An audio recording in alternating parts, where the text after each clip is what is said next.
Welcome back to What Arty Noobs with General Disturbance. This is the Turtle. It's the Tier 8 British Premium Tank Destroyer.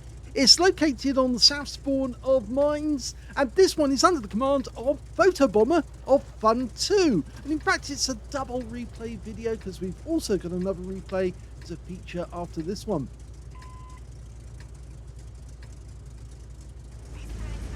Game on. Well, this tank destroyer is actually a Blueprint Sony vehicle. It was developed as a student project conceived in 1943. Now, it's armed with a 55-pounder anti-tank gun, a quick firing gun, and it's got a very similar DPM to the Badger and the Tortoise, the Tier 9 and the Tier 10 British tank destroyer. So it's particularly effective. It is a bit slow, but that's because it's a very heavy tank. 66 tons in weight. It goes at a maximum speed of 20 kilometers an hour forwards and 10 in reverse. So not fast at all. Very, very slow, but it does have very thick armor. 254 millimeters at the front of the vehicle, which are able to deflect quite a lot of shots. It's only vulnerable really on the sides. The sides of the vehicle are 101.6 millimeters and the rear 76.2. So yes, under the right circumstances, keeping your front to the enemy, it's very deadly to them. But if it does show its sides, then it could be vulnerable. Now, you may have noticed that just to his left, there is an enemy tank. This is a Tier 8 game with Tier 6 tanks in it.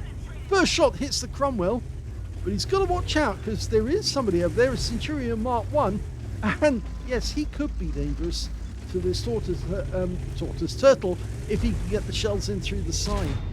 Now, he's just blocked a shot from a KV2, which duped him for 700, so I think that was an arm-piercing round. Yes, it was. Now, he was hoping to get through the frontal armor, but, yeah, he's not going to have much luck with this thing. And all he's going to do is donate a steel wall to Photobomber if he tries.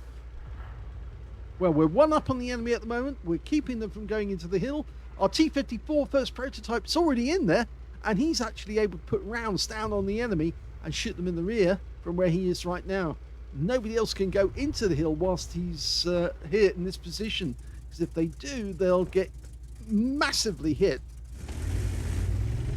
Now, the gun in caliber is 108 millimeters. It's capable of 330 alpha, and it will go through 224 millimeters of pen with standard ammo, which you can see there, 240, and with the premium APCR rounds, it'll do 270 millimeters. And you might notice that Photobomber has actually switched them around so that he's got the APCR in his first slot and the standard AP in the second slot.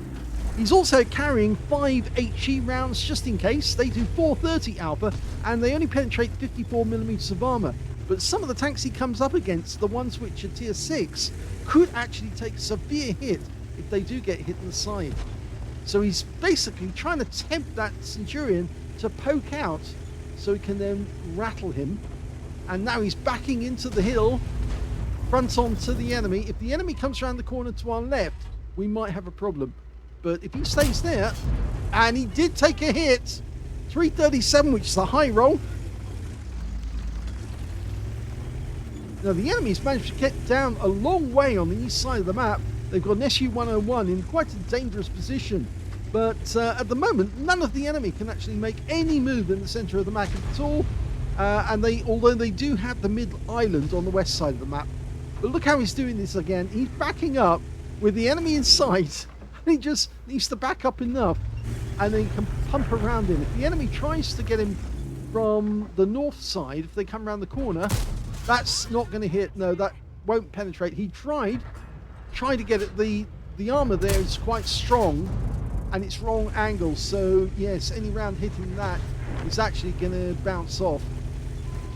It's a nice try, but it's not going to work. That might work. Oh, no, it didn't.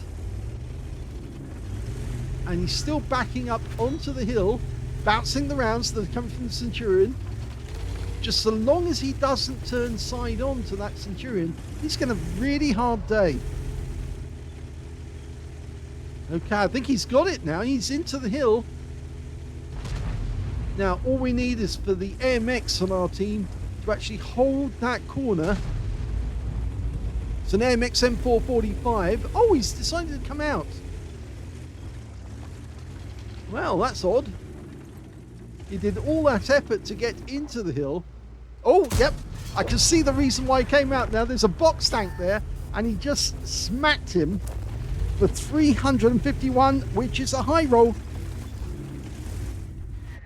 Oh, and he's just bounced around from a Borsig for 490 and blocked a shell from a GW Panther who actually fired at him and failed to get it through.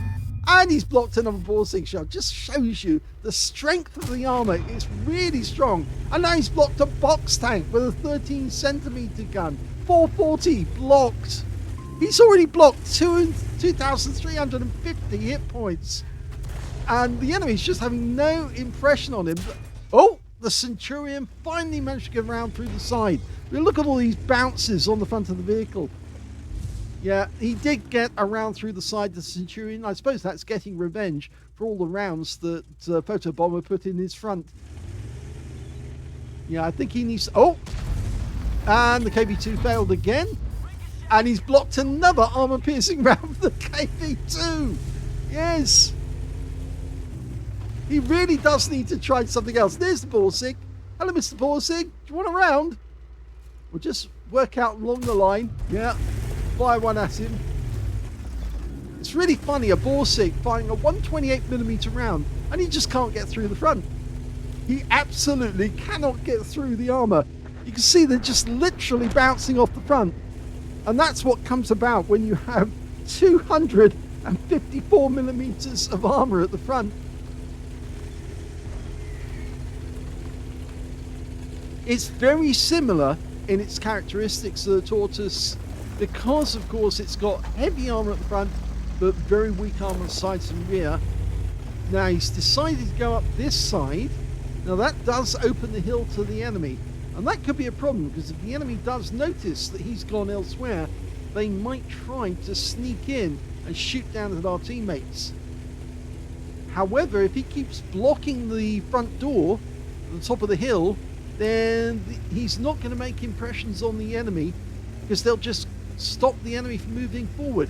But if he comes up this side to the enemy, they're going to have a whole world of trouble, because of course now he's going to be able to mow them down one by one.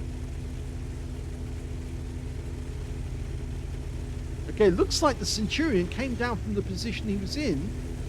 Now when he goes past this gap, the enemy might spot him. Will the sixth sense go off? No, it hasn't. So okay, he's free to go through. And I don't think there's anybody on top of the hill at the moment except the KV2. Okay, the AMX is going to back us up. That's nice of him to let us know. Now, more than likely, the Borsig is going to try again. And the box tank as well. They've spotted us. Let's see if they can block another shell. I feel tempted to say, come and have a go if you think you're hard enough. But I really don't think they are hard enough to actually do any damage. In fact, the only one who really can do any damage is GW Panther, and he just missed. That was a shot by the GW, and it looks like he fired the HE round this time. Now that was a bit dangerous, because he's actually backing out, almost showing his side to the enemy. But he's going to go around the house. There's a target. Borsig. Hello, Mr. Borsig. Well, he got one in. And it's another high roll for 360. And I think the Borsig's now worried. Yes, he is worried. And the Arty, who happens to be up on the plateau, just missed again, the GW. I kind of get the feeling that the M44 must be elsewhere. He might be in the corner. Okay. Notice how he's dedicated to holding his front to the enemy. Only when he made that slight sideways move, and actually that did help him to see the Borsig so he could get a shot. And the KV2 is coming around the corner now, so he now does have a problem, because when he goes around this corner here, he's going to be presenting his side to the enemy. And he doesn't really want to do that because the Borsig might pen him. He's decided to do it. And it's a low roll this time for 313. Now, can you get a quick shot on the... Well, he did get splashed this time. Go for it. Yes, he got the GW. Okay, ow, that's the M44, and he's not in the corner. It appears he's in that little recess at A2, and now the Borsig did manage to get around him, but it was an APCR round. So obviously he's now started using the hard ammunition, the premium ammunition, to get the pen. Where did that shot go? So I think it was lower plate. Yep, it was a lower plate. Well, lowish plate. It was around about the transmission area. Now, it's actually a Meteor engine, 800 horsepower. So it's got a huge amount of horsepower, but it is a very heavy tank. As I said, 66 tons in weight.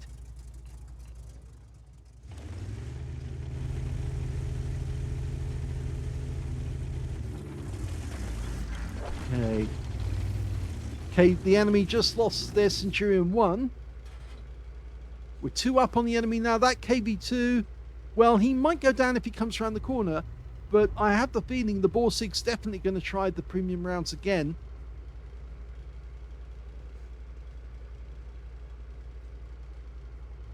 He's going to try for it. No, he's trying to tempt us to shoot. And we're not doing that. The AMX needs to move up a bit. I think he is actually on the... Yes, he's in the dip, but he needs to come up so he can spot the Borsig for us. Here we go. Thank you. Yes! He got the back of the Type 58 on the turret, and he got an ammo rack. Blew him up. Good spotting. They're down 4 now. Oh, down 3.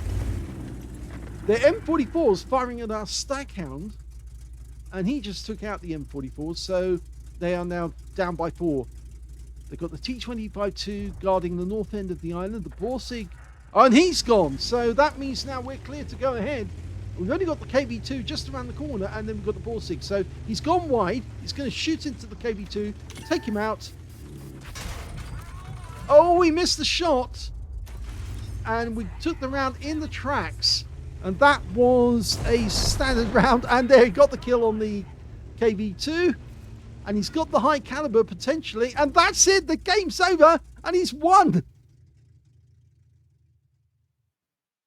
Well, Photobomber did exceptionally well in that game. He actually tried to minimize the amount of damage that the enemy was doing to him. As you can see, he was blocking them completely on the center of the hill and stopping the enemy moving any further south. But even though he did the most damage in the game, he only got a third-class tanker out of that one. But he did get a demolition expert from the enemy Type 58. He got a shell-proof for blocking more damage than the hit points to his own vehicle. Duelist for taking down 2 tanks who damaged him. Fire for effect for doing more damage than the hit points to his own vehicle. And he got a Hand of God for surviving the battle, having received damage from at least 4 different enemy tanks in the process, as well as a high caliber for dealing the most damage in the game. And he got a steel wall for blocking the most damage in that game. And his win rate from the game was 4,425, which is Super Unicum standard. Let's have a look at team score and see how he did. Well, the highest damage in this one was 2,687 hit points. Second highest damage turned out to be the T-54 first prototype with 2,305. And the third highest damage turned out to be the M44 on the enemy team with 2,069 hit points of damage. When it came to kills, yep, he's actually in second place on that one because the Centurion managed 4 kills in the end. Then we've got Photobomber with 3 kills, and then we've got 3 tanks with 2 kills apiece. The T-54 first prototype, the SU-8 on our team, and the SU-101 on the enemy team. And when it came to base XP, yes, he's got that one too. So he's got the top on 2 of the columns. We've got damage and XP. 1,063 base, which means he's the only player to get over 1,000 in this game, because the second highest was the Staghound, who got 960, and the T-54 first prototype got 862. The Staghound also got a Confederate in that game.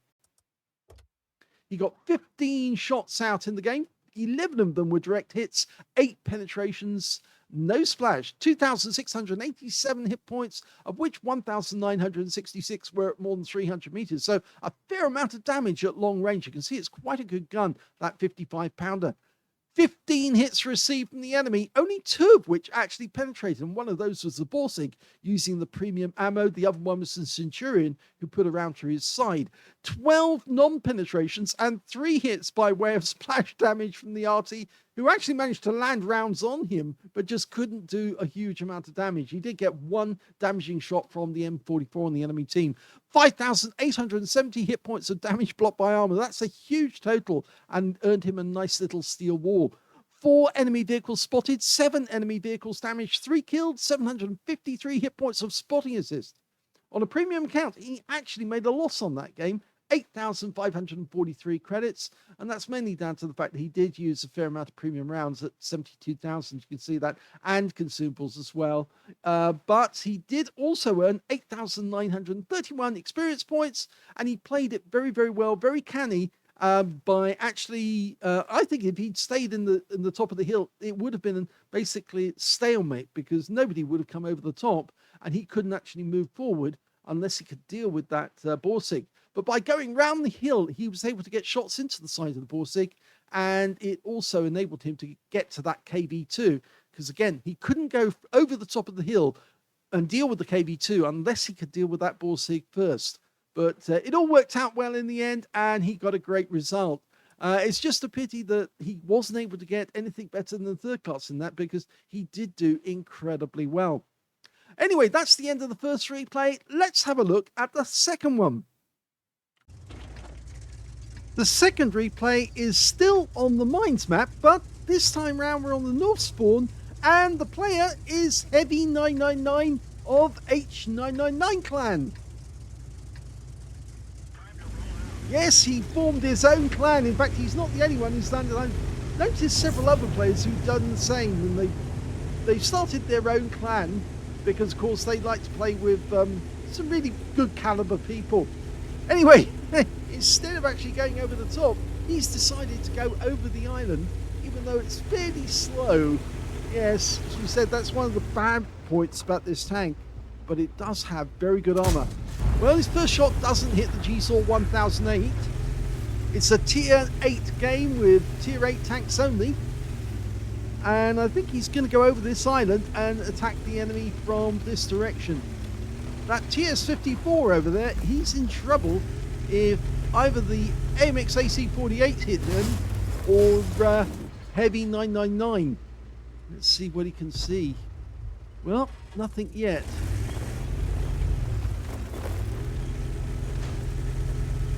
Now, one of the things about this tank destroyer is it does have very good hit point pool. 1,400 hit points, which is quite reasonable for a tier 8. It does have very poor armor-piercing penetration and fairly low shell velocity as well. The shell velocity is only 792 meters per second, so fairly poor. You have to lead your targets. That's what he did, or tried to do, with the Hawk 30 on the enemy team and their G-Saw. Well, actually, it was the G-Saw that he fired at. Now, it does have 10 degrees of gun depression, which means he can work the ridgelines. STG takes a hit. It's an average roll.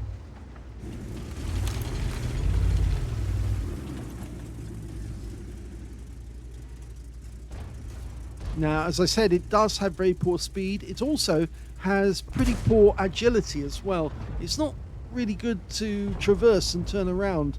And he's got a shot on the SCG, and that one went for the tracks. Normally very accurate at long range. There you go, go for it again. That's better. Got a high roll that time for 342. That STG is making completely all the wrong decisions. And we're now blocking shots from the G-Saw just to the south of us. He's decided to try and come up the middle island, and he's being fended off by our Patriot at the moment. So we're working these tanks still at the back. It's 20 degrees arc either side of the center line, so 40 degrees in total, and he has his first kill. I wonder if he can do the same again. He should be able to do the same to the G-Saw. And there's the TS-54. He's poked his nose out. We're unspotted at the moment, so he's going to take it in the lower plate. And that's another high roll for 343. He's having a look, but he's not going to get any penetration. He just doesn't have enough. The G-Saw's trying from a different position. He's gone back over to the other side. Or is he... No, it's a different G-Saw. Yes, the enemy's lost one of them. It was the 1008 that they lost. Yeah, these are another G-Saw 1008 on the other side. On the mainland. TS-54 poking. Thank you. Another pen, another high roll. Blocked a shot from a Kampfpanzer 7. Get another shot. We're just seeing this top. No, he's not going to get that one through either. Very strong armor on the top of the vehicle. As you know, it's very difficult to get anything through. TS-54. No, he's not going to shoot this time because otherwise he wouldn't get it. But that guy's trying to tempt him to shoot. There you go. Do it now. Yes. Oh! No, it just hit the tracks. He might still be able to do it because he did track the guy. Just couldn't get it through in time. It'd be very difficult for him to actually attack the Hawk 30 and the Kampfpanzer 7 now because they pulled back knowing full well they're trying to draw him forward. The Patriots pulled back as well, but he's lost a fair number of hit points now. Now we did get spotted there. The TS-54 might try to poke. Okay, there's the Kampfpanzer. So you're going to go for the Hawk. He'd easily penetrate the Hawk because, of course, it's a very thin tank, very lightweight tank. Kampfpanzer 7 does have more armor, but he's very low on hit points now, and the Hawk just took a round from the T-26E5 Patriot. Oh, and the enemy Arty's now trying to get involved. He was just going after the Patriot there. Enemy Arty's the Lorraine 15551. Our Arty is an FE207. Okay, he's poking out again. Both of the enemy tanks on the South Island are one-shots, so if he does manage to get around into them, he will take them out.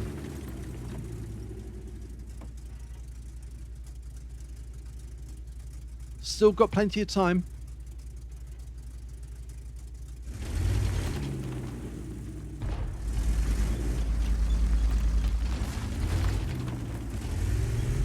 The enemy's in actually quite a poor position when it comes to the hill because, of course, we've got a lot of tanks up there.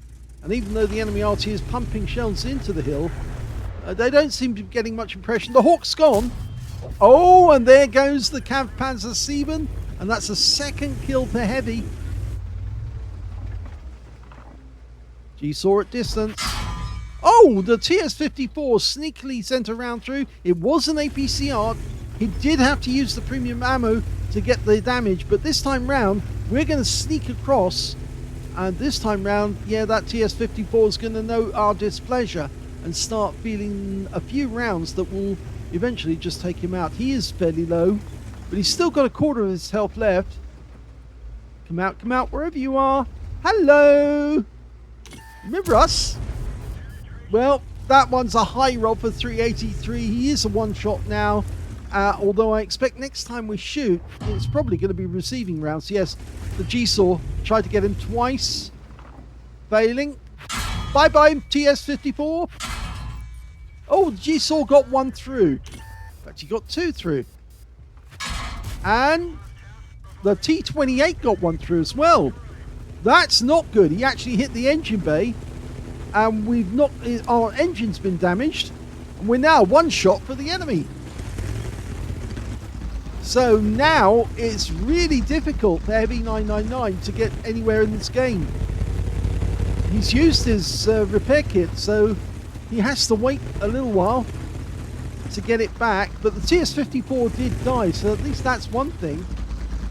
Now, can he get a shot into those guys? SMB CC67? Has he got a shot? No, not really.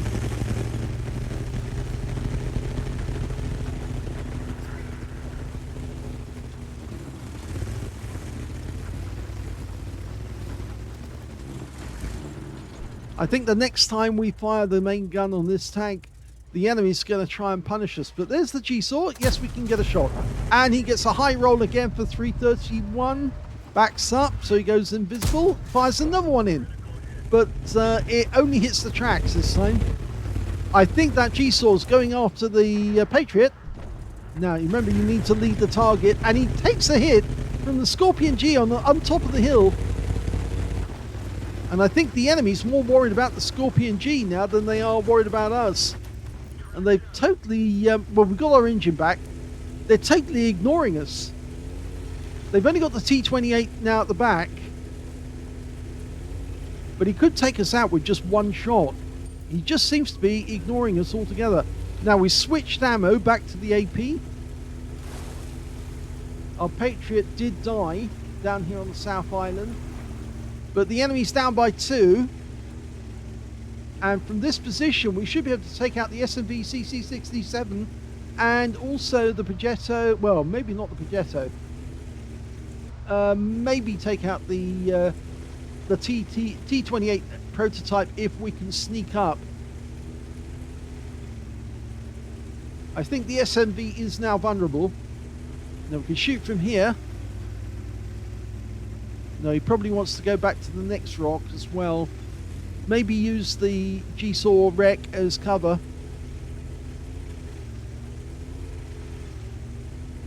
Okay, this should work. Okay, say goodnight, SMV. Good shot. High roll, but not enough to kill him. But the next round will definitely take him out. I say that and he aims it at the tracks. Oh well. Dispersion. Okay, SMV. And he's out the game. Okay, so who's next? The T-28. We've got a backup now. We've got the Barask. He can probably deal with the Progetto. In fact, I'm hoping he's going to go round the rock that's just in front of us there, the other side, and that should distract the T-28 prototype. He's doing it. He is doing it. Okay, now he's going to distract the T-28 whilst Heavy comes up this side and blasts him in the rear. He is a one-shot. The Brass might get him. Where are you? Say hello to my little friend. And he's out the game. That was a low roll, but it was all he had left. The Brass did a perfect job at distracting the enemy. And now the Arty is running away. He realizes the game's up. He's got to get away from that Barask. It would only take 2 shots for him to go out the game. Okay, Barask is going round. It's the MX-50-120. Now, what's he going to do? Oh, he's going to go directly after the Progetto and then after the Tiger 2. And the Brain has just taken a hit from the hill. And he's gone down to the AMX AC-48. Now we can take out the 50-100. Yes! Nice shot. That's the Top Gun. Now, Tiger 2, going to take a couple of shots, but he can get it. Oh, loses out on the kill to the Scorpion G, but I'm sure he's happy because that means he's now got 2 kills. And, well, there's only one enemy left. It's the Progetto 54. He's low hit points, and it will be our 7th kill, but I think he might give it to one of the others. And that's it. Game's over. They got him. The Scorpion G finished him off for 3 kills. I think you can now see how much effort you have to put in the Turtle one to get an ace tanker, because that was an ace tanker game for heavy999 in the Turtle. He managed to get a Reaper badge for consecutive kills with consecutive shots. He also got a shell proof for blocking more damage than the hit points to his own vehicle, a duelist for taking down 2 tanks who damaged him, and a fire effect for doing more damage than the hit points to his own vehicle, as well as a bruiser medal for getting at least 5 critical hits. In fact, he got 6 on that one. And he also managed to get a Spartan medal for ricocheting a non-penetrating shot when he had less than 10% of his hit points left, as well as a high caliber for dealing the most damage in the game, Top Gun for getting at least 6 kills, Tank Sniper for getting the most distance, most rounds at long distance, and on top of that he got the Steel Wall, and a lot of those medals were earned when he had very little hit points left.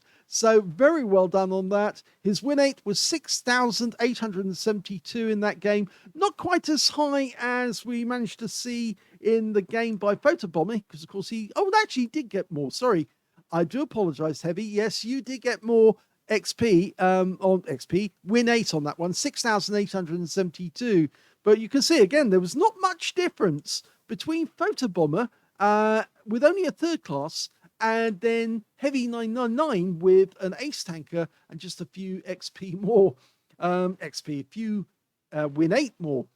So let's have a look at the team scores to see where he was. Well, he definitely got the highest damage in this one, 4,264. Second highest damage was the AMX5100, 3,297. And the third highest damage went to the Scorpion G up on top of the hill. He was sniping away and he got 2,772 hit points of damage.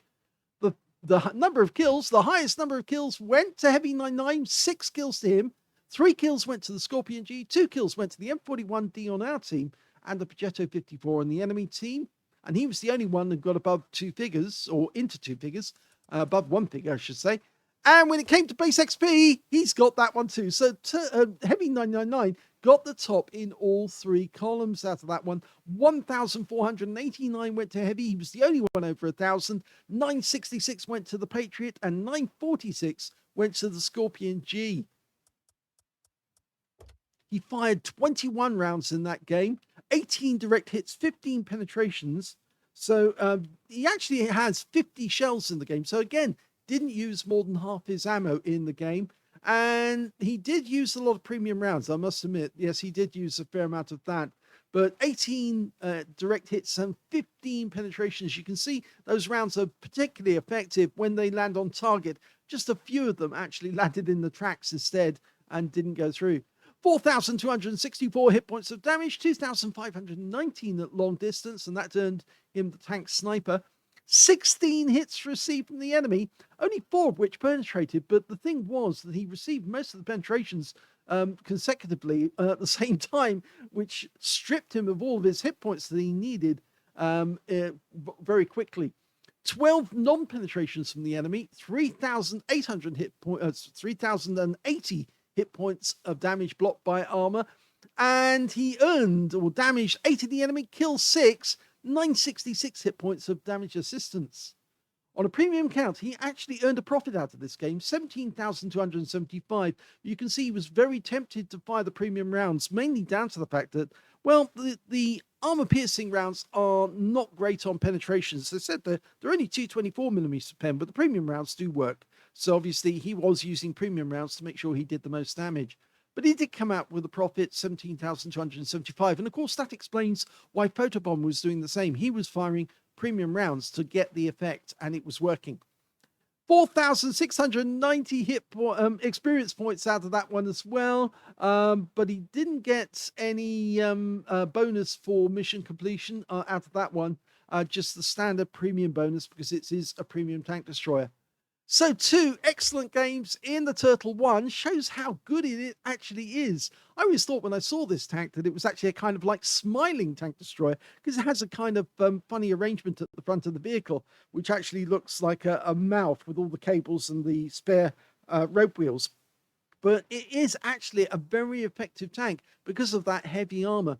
And so long as you can get your shots on target, don't expose your sides to the enemy so they can't get any side shots. And both Heavy and Photobomber did expose their sides at one point or other, which enabled the enemy to get a shot in.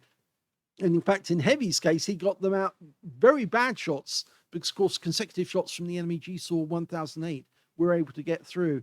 And so he lost a lot of hit points from that. But both of them suffered because they didn't keep the front to the enemy. But that's understandable. They were trying as hard as they could to get the angle on the enemy, and they did get the damage in the end and won the game for their team. So I hope you enjoyed both of those replays. If you did, please give this video a like, do subscribe to our channel, leave a little comment down below because it feeds the algorithm, and thank you for watching.